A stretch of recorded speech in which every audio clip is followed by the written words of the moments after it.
Grosse nouvelle à Chelsea. Grosse nouvelle. Grosse nouvelle. Pendant que nous étions en train d'accueillir la nouvelle année avec beaucoup de joie et d'ambition, Chelsea a trouvé le moyen quand même de nous annoncer qu'il se séparait d'Enzo Maresca, son entraîneur. L'entraîneur de l'équipe masculine. Alors, dans cette vidéo, je vais parler de cette séparation qui a été annoncée, une séparation de commun accord entre le club et l'entraîneur. Je vais parler de cette séparation-là. Qu'est-ce qui a bien pu se passer? Quels sont les tenants et aboutissants de cette décision-là? Et c'est ce que je vais partager avec vous dans cette vidéo. Je vous prie de vous abonner à la chaîne si vous n'y êtes pas encore. Ça va vous permettre quand même d'avoir accès à mes prochaines vidéos. Likez la vidéo également pour me donner de la force. Vos commentaires sont vivement attendus. Partagez également pour permettre à d'autres personnes de commenter, de liker comme vous. Alors, Enzo Maresca est venu à Chelsea en juillet 2024 et a succédé à Pochettino qui a fait quand même un passage assez intéressant comparativement à son prédécesseur Graham Potter. Puisque c'est après le passage déshonorable de Graham Potter que Pochettino est venu. Et après Pochettino qui a donné quand même de l'espoir, beaucoup d'espoir comparativement à ce que son prédécesseur a fait. On a eu Enzo Maresca. Je rappelle que je suis quand même un grand fan de Chelsea, donc j'ai eu le temps de suivre ces changements à la tête de l'équipe première. Ok. Enzo Maresca est resté de juillet 2024 au 31 décembre 2025. Il a eu à disputer 92 matchs, au cours desquels il a à son actif 55 victoires, 16 nuls et 21 défaites. Un pourcentage de victoire de 57%, ce qui est quand même supérieur à ce que Pochettino a fait, 53% pour lui, et peut-être bien largement supérieur, ce n'est même pas peut-être, c'est largement supérieur à Graham Potter qui en avait 39. Et tout le monde était d'accord qu'il fallait quand même se séparer de Graham Potter. Il a noté quand même qu'une partie non négligeable des victoires par exemple de Maresca vient des matchs en Conference League, ce que ses prédécesseurs n'ont pas eu à disputer. La Conference League, il faut dire que quand même c'est beaucoup de clubs très inférieurs à Chelsea. Chelsea a remporté ce trophée-là. Normalement, il n'y avait même pas de débat parce que beaucoup de clubs étaient quand même en dessous du niveau de Chelsea qui, avec l'arrivée de Blocco, a beaucoup investi sur le marché des transferts. Alors, Maresca est tombé dans une série assez honteuse pour une équipe de haut niveau, assez honteuse parce que sur les 10 derniers matchs, vous n'avez que 3 victoires, toute compétition confondue, 3 victoires. Et forcément, les défaites contre Leeds, Atlanta ou encore la plus récente avec Aston Villa ont laissé des traces, ont laissé des séquelles. Un peu plus loin, vous avez tout dernièrement les matchs nuls contre Bournemouth qui révolte lorsque vous êtes fan de Chelsea, fan de Chelsea et on espère Chelsea à un niveau assez élevé. Vous voyez. En première ligue, Chelsea n'a que 30 points sur 57 possibles puisqu'on est à la 19e journée. Ils ont fermé 19 journées.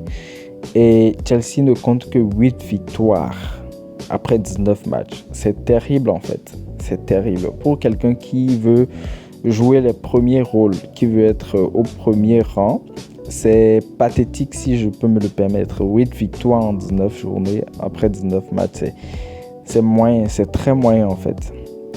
Du coup, sur le plan sportif, moi je pense que c'est une décision à applaudir pour un club qui aspire à de grandes choses. C'est une décision à applaudir. Seulement, il n'y a pas que le sportif qui compte en fait. Ok? Chelsea a multiplié des mauvais résultats, on est conscient.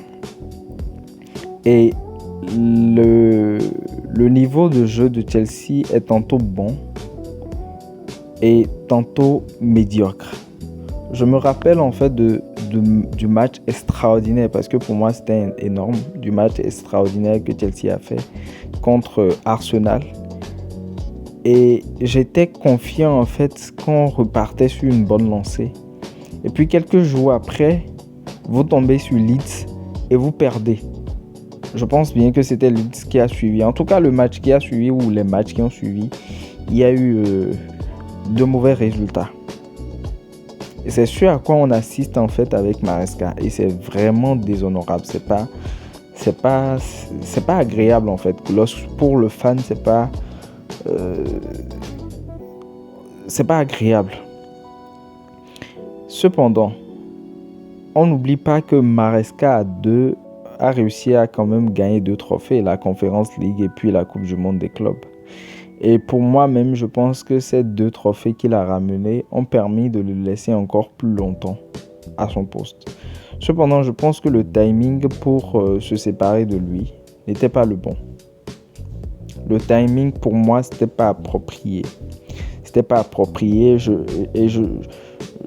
Quoi qu'il y ait des difficultés, ok, quoi que les résultats ne soient pas vraiment au rendez-vous, je pense que le travail d'Enzo Maresca est quand même à applaudir, parce qu'il a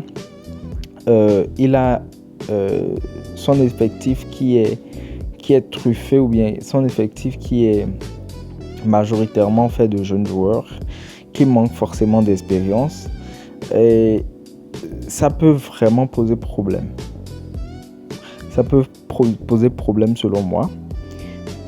Et qu'en est-il de la relation de Maresca avec ses dirigeants, les dirigeants de Chelsea? Et ce qu'il m'est revenu de constater quand même, c'est que à Chelsea, la direction veut tout contrôler. Quand je dis direction, je pense plutôt à Eghbali, qui, selon ce qu'il m'est revenu de lire quand même, est quelqu'un de... Limite, c'est un dictateur en fait. C'est un dictateur qui veut tout contrôler. Je suis tombé même sur une publication où, juste après Pochettino,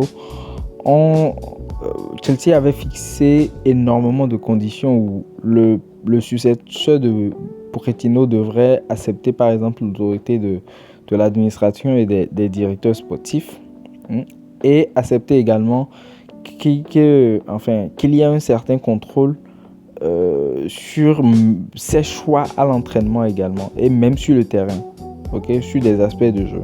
Ouais, c'est énorme en fait, c'est abusé. Il faut que la direction reste dans son rôle de direction, et qu'on laisse en fait le coach, qu'on foute limite la paix au coach, à l'entraîneur, qu'on lui laisse les cartes pour gérer, pour faire ce qu'il sait faire le mieux. Après, on aura le droit de le juger sur ses résultats. En fait, dans ce genre de climat, vous avez du mal à situer les responsabilités. Est-ce que le coach fait de mauvais résultats parce que il n'a plus d'inspiration, il n'arrive plus à enchaîner, ou c'est parce qu'il a la pression de la direction? Est-ce que c'est à cause de l'ingérence de la direction qu'il n'arrive plus à enchaîner les bons résultats? Donc, c'est difficile à juger. Forcément, pour moi, au-delà du sportif, de l'aspect sportif que j'avais exposé un peu plus haut, c'est-à-dire les résultats qui ne s'enchaînaient pas, les prestations qui sont tantôt bonnes, tantôt mauvaises, je pense que la relation entre Enzo Maresca et Eghbali, ou la relation entre Eghbali et les entraîneurs, n'est pas du tout bonne. J'ai vu comment Tuchel est parti, j'ai vu comment Pochettino, qui a fait quand même un truc appréciable, est parti, et finalement Maresca également qui est en train de partir. Ça interpelle en réalité, ça interpelle énormément. Mais l'autre argument que j'ai vu, l'autre chose qu'il m'a donné de lire également, c'est que il y a des ambitions de Enzo Maresca d'aller coacher Manchester City, parce que la probabilité est forte également que Pep Guardiola se sépare en fait de Manchester City à la fin de la saison. Et du coup, j'ai même lu en fait qu'il a eu des contacts avec Manchester City. Enzo Maresca est un bon petit à Pep Guardiola, et Pep Guardiola trouverait même en lui le bon remplaçant pour poursuivre avec Manchester City. Mais l'erreur d'Enzo Maresca pour moi, c'est d'avoir des discussions avec Manchester City en étant à son poste à Chelsea. C'est-à-dire qu'en fait, l'intention de se séparer de ce club-là existait depuis un bon moment. Et pourquoi on se sépare d'un club qui vous apporte quand même une certaine lumière? Parce que qu'on le veuille ou non, Chelsea a apporté de la lumière à Maresca autant qu'il en a apporté à Chelsea. C'est à Chelsea, par exemple, que beaucoup de personnes l'ont connu. On a entendu parler de lui à Leicester, d'accord, mais c'est à Chelsea en fait que pour moi, Maresca est devenu un nom qui tonne régulièrement dans nos oreilles. Ok. Pourquoi on se sépare de ce genre de club-là? Surtout quand on a de bonnes relations avec les joueurs, parce que je n'ai pas appris quand même que Enzo Maresca a une mauvaise relation avec ses joueurs. Donc, il a de bonnes relations avec ses joueurs. Il arrive quand même à faire quelque chose assez bon.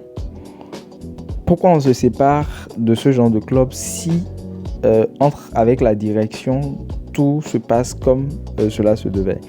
Et je me rappelle également, il a laissé en conférence de presse, il a lancé en conférence de presse quand même qu'il a laissé penser en fait que la direction lui mettait une certaine pression et que on ne laissait pas ses joueurs et lui gérer comme cela se devait. Donc, je pense que Chelsea ferait mieux quand même. Eghbali ferait mieux de s'occuper en fait de son poste et de laisser les coachs travailler. Après, il aura l'opportunité quand même de les juger sur leurs résultats. Et même cette décision-là, pour moi, va impacter sur les joueurs qui, à un certain moment, vont s'agacer de cette gestion permanente-là dans l'aspect du jeu. Ok? C'est dommage quand même que Chelsea en arrive à ce point-là. Et voilà, j'oublie un truc. Il faut se dire même que dans la Blueco, la société Blueco, en fait, il y a une guerre entre les deux dirigeants, les deux propriétaires. En fait, il y a une guerre entre les deux propriétaires de Chelsea, c'est-à-dire Eghbali et puis j'oublie l'autre, l'américain en fait. J'oublie son nom là. Entre Eghbali et Todd Boehly, les deux ne s'entendent pas sur comment gérer. Pour Todd Boehly, il faut vraiment laisser l'entraîneur faire son travail, laisser les techniciens faire ce qu'ils savent faire le mieux et se concentrer sur la direction uniquement. Et cette philosophie n'est pas vraiment bien accueillie par Eghbali qui veut vraiment tout contrôler. Et moi, je trouve quand même que Eghbali n'est là que pour le côté financier en fait. Eghbali est là pour les affaires et c'est bien dommage. Et dans les pistes pour remplacer quand même Enzo Maresca, on veut ramener Liam Rosenior, ce qui pour moi n'est même pas acceptable parce que tu vas encore créer un conflit à Strasbourg qui n'était pas déjà d'accord avec la Blueco. Tu vas créer en fait un conflit. Tu vas semer du désordre à Strasbourg qui n'était de base pas d'accord avec la Blueco. Donc vraiment c'est un désordre que je ne saurais expliquer. C'est un désordre qu'il faut vraiment déplorer. Ça me fait davantage mal, surtout moi qui adore Chelsea. Je ne sais même pas ce que Liam Rosenior viendra faire à Chelsea. Pas d'expérience. Je ne suis pas sûr qu'il ait déjà coaché un grand club. Je n'en ai pas entendu parler. Il va comment dirais-je, il va s'essayer à la chose. Si ça marche, tant mieux. Si ça ne marche pas, bon voilà, on le saute également. Mais est-ce qu'ils vont le sauter s'il reste fidèle à ce que la direction dit? C'est aussi ça le problème. Le côté sportif disparaît totalement donc. Le côté sportif disparaît totalement. C'est vraiment dommage qu'on en arrive là à Chelsea. Et je ne peux que regretter ce conflit entre la Russie et l'Ukraine, puisque c'est justement ce qui a fait partie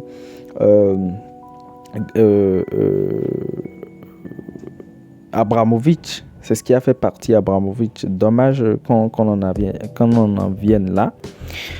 Que ce sera tout quand même. Hein. Moi, c'est tout ce que je pense. Et donnez-moi vos avis en commentaire. Ça me fera beaucoup plaisir de vous lire. On pourra s'échanger. Merci. Ciao. À bientôt pour la prochaine vidéo.